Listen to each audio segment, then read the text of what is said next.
Hey everybody, Jay here. Welcome back to the Homestead. Today we're working on our project trailer. Let's show you what we got for those of you maybe just joining us and tell you what we're going to do today. Yeah, should be a nice fun quick video. We are working in and out of the hut here. Mother Nature can't decide if it wants to rain or not, so we kind of just move some equipment around, pack the trailer in here, and yeah, let's get to work.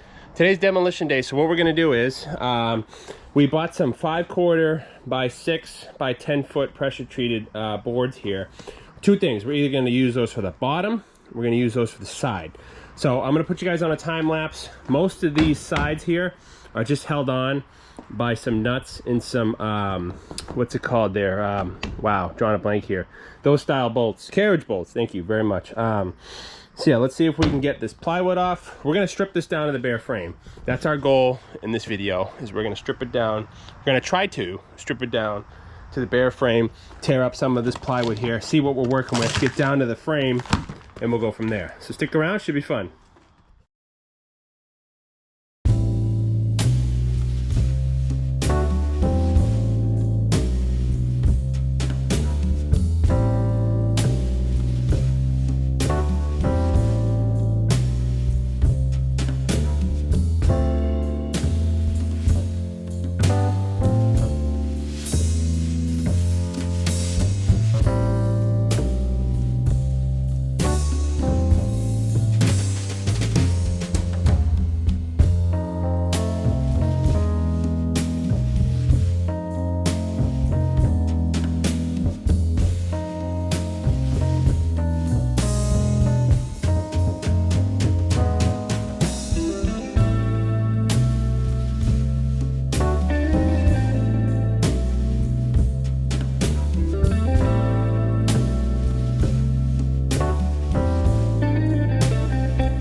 what do you say, folks? All stripped out. The door, kind of in a predicament. The back, I don't want to use plywood, but I think the back door and the front door need to be plywood for a couple reasons. Let me show you why. If you look at the door here, we have the steel frame, but the hinges, oops, sorry, the hinges go through the wood.